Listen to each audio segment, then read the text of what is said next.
University of Wisconsin Parkside from an actual university address. It was a work-from-home data entry position that offered a competitive weekly salary of $520. It said if you're interested, you need to email Dr. Stevenson. That's an interesting name. Stevenson?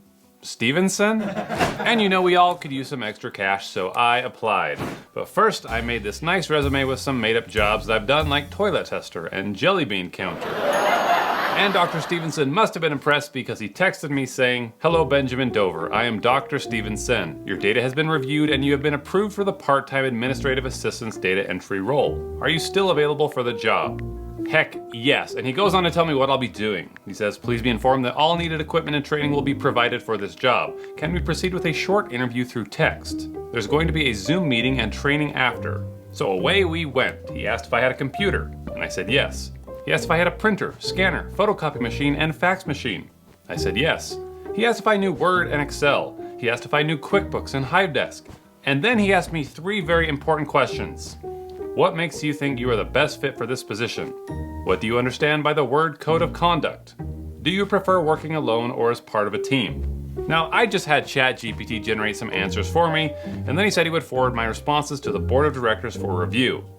And they liked me.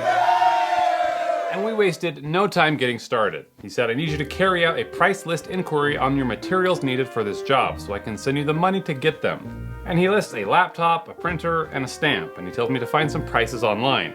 So I do some shopping and I tell him the prices that I found, which totals about $1,800. Then he says, "I will contact my accountant in a bit. I will send you a check to deposit for your materials. Please hang on here." And within a few minutes, he emails me this check for $1,800 addressed to Benjamin Dover that he wants me to deposit using my bank's mobile app. And this is clearly a Photoshop check. He must have found a picture of it somewhere and just dropped my info on it. Except somebody's already endorsed it. This isn't right. The person who receives the check is the one who endorses it, which is me. So I tell him the problem and he says to just ignore it and deposit. But no, we're going to do this the right way, and I tell him that I'm not cashing anything that doesn't say "bend over" on the back. So he says, "Okay, hang on." And he does what he's told. How nice.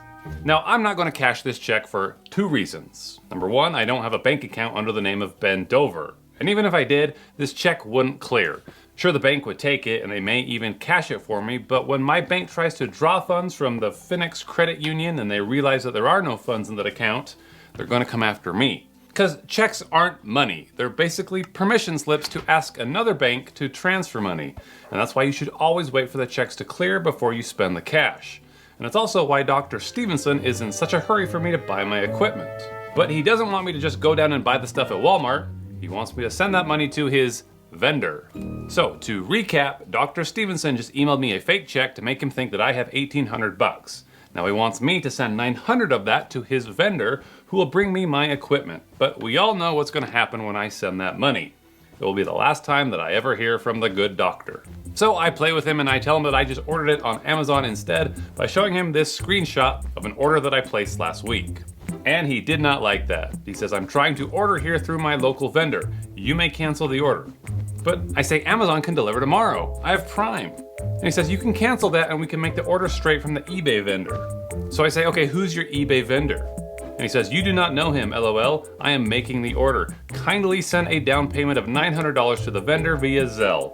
Once they deliver the materials, we balance up." Okay, so he sends me the information for a person named Kelly, and I'm not going to kindly send Kelly money, but I make Dr. Stevenson think. I swear I've tried everything to clean these windows. Glass cleaner, vinegar, lemon juice, even that whole newspaper thing. But that just made the windows even more streaky. Maybe I should buy a squeegee. But then how do I clean the outside of the windows? Especially the ones on the 2nd floor. Where the heck is that step stool? I definitely don't have a ladder that tall.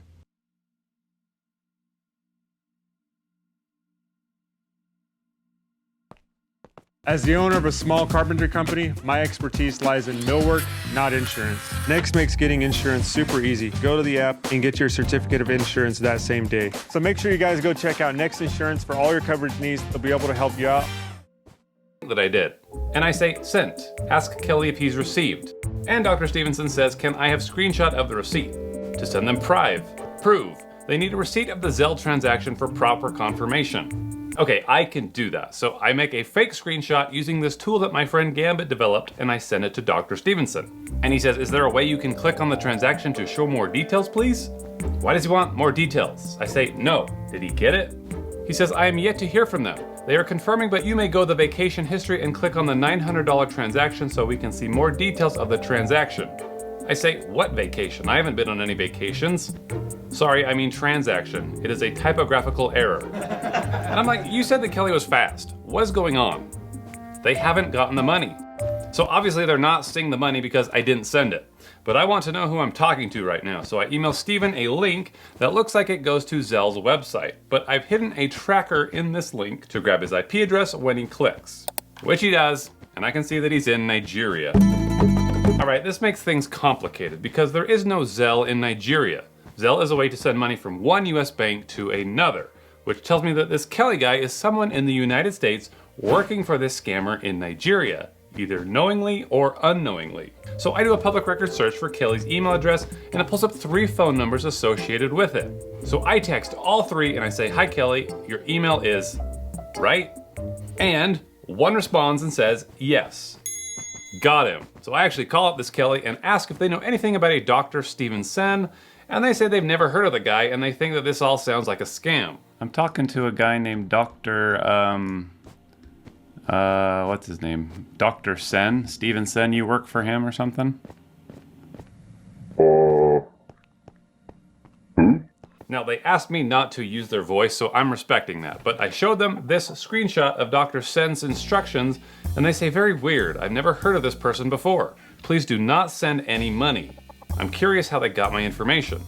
So this is really puzzling to me. How did the scammer know that Kelly hadn't received the money if the scammer hadn't even been talking to Kelly? So I go back to Dr. Sen, who asks if I've been debited, and I say yes. He says they are yet to receive it. Please show me a screenshot of that debit. How does he know that Kelly hasn't received it? So I make a screenshot of a fake bank account using Gambit's tool and I have a little fun with it. I show the $1,800 mobile deposit and the $900 Zelle payment, but I also add a transaction that says United Nigeria Airlines, just to see if he notices. And I don't think he does. Eventually he says, Kelly said you keep emailing them. Why did you charge the money back? I said, what are you talking about? They said you charged back the money and it's been refunded back to you. Why? I'm trying to make things work, but you are not calm. Okay, I need Kelly to clear this up. So I go back to them and they say, I'm trying to catch this person lying to me. I said, haha, what are you doing? Messing with that person too. Well, what do you know? I've turned this guy into a fellow scam baiter. And apparently he told Steven that he sent that money back to me just to piss him off. He said, I have no idea who it is, but they keep insisting I have their $900, LOL. So Dr. Sen is arguing with Kelly and losing his mind thinking that the money has been sent back to me. He says to me, I want my money, or I report you to the authorities. Eventually he gets so mad that he calls. Okay, so what are you doing with my money? Is this Dr. Sen? Yes, what are you doing with my money? I want my money right now, okay? Your money? I thought we were paying the vendor. It's not your money, it's the vendor's money. I sent you the money, so you give me my money. You sent me the money so I would give it back. Why would you send me the money if I'm just going to give it back to you? I'm going to report you to the authorities right now, okay? You're trying to scam me, right? I'm trying to scam you? Why am I trying to scam? I'm just trying to buy a laptop. And I want you to get my money back. I'm going to send you my information, then I need you to send my money It's back. not your money. It's the money for my equipment so I can work for you. I don't want you to work for me no more right now, okay? I want you to give me back my money, and I give you 15 minutes right now. I'm going to send you my information, send back my money. Wait, are you... Don't send back my money. Are you firing me? I will report you to school authorities right now, and you're gonna get sent away from school.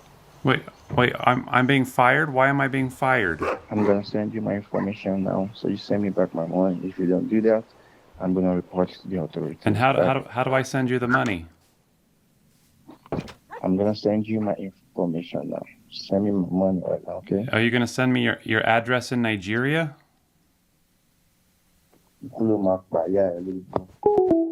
What was that? What did he just say?